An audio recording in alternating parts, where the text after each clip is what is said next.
I think this show needs to be renamed Esdeath freaking hype. The amount of hype surrounding this character is incredible.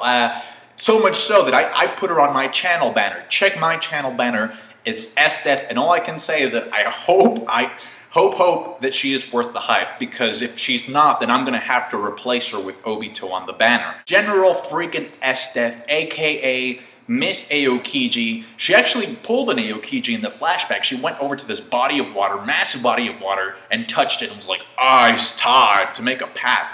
I kind of want to see a bird's eye view of how much she actually froze, just to get, because she did it with no fucks, and she was bored as hell. She's like, oh man, this mission is really boring. Like, we have to do this with our Imperial arms. Super boring orders. Here we go. So they slaughter all these people from this town with no fucks given. The agenda's kind of like, which, by the way, I noticed she also had an Imperial arm. I kind of want to know what happened to it.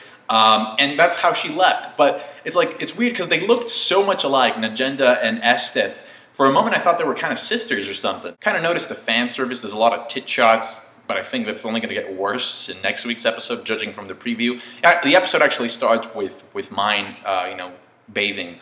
But that's okay. It didn't really bother me. It's just like, it was just whatever. I want more story. It goes back to the freaking beginning when Lubbock and Tatsumi are working out. They're doing push-ups. Tatsumi has Akame on his back and Lubbock has Leon. And then Leon's like, well, you're doing less push-ups than Tatsumi.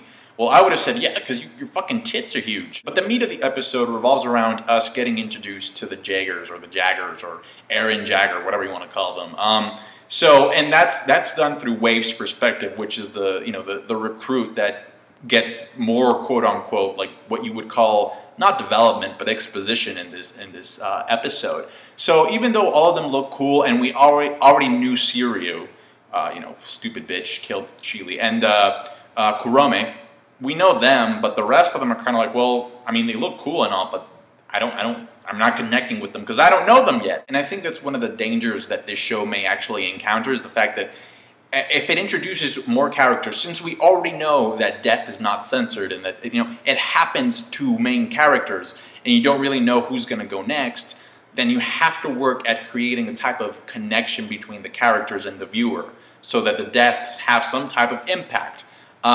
Granted, like, not all deaths have to have emotional impact. This thing with Esdeath, in which we get a glimpse of her mentality, and that she's like, oh, this is the survival of the fittest. If you're weak, you should anticipate the fact that you're gonna die, because only the strong survive. So, but I did find interesting that she walks into the meeting room and then just starts owning, well, some of the new recruits, like Wave and Siryu. Although I thought it was really funny how Siryu's puppy, I think its tongue got stuck into like this ice block that Esdeath made. But Wave gets fucking owned, like, no doubt about it. And speaking of Wave, his design kind of reminds me of Gray from Fairy Tail, but his personality is kind of similar to Tatsumi.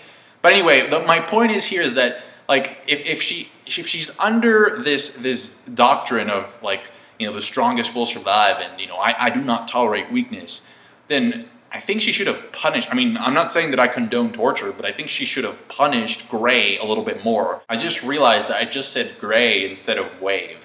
Like, what is it with these Japanese authors naming their characters with English names? I mean, it's okay, it's just like, fuck. I love Siryu's last name, though.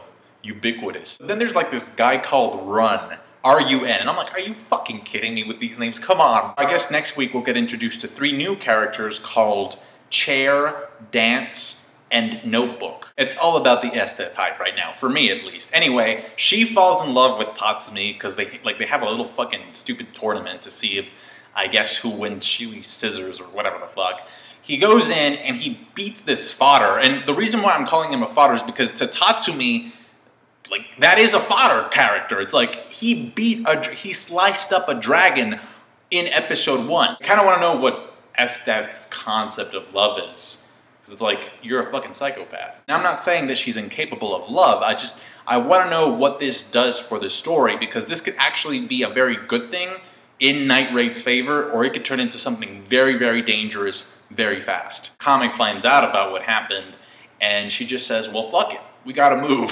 Which makes sense because it's obvious that Night Raid together can't land a hit on Esdeath. I mean, Leon was like, she was getting sweaty in her private parts, and she wasn't even fighting her yet. That's my review. I hope you enjoy this new anime called Esdeath Hype. It's getting pretty good. Let me know what you thought in the comment section below. leave me a like. I appreciate those a lot. And subscribe to my channel to get more content. Thanks, guys.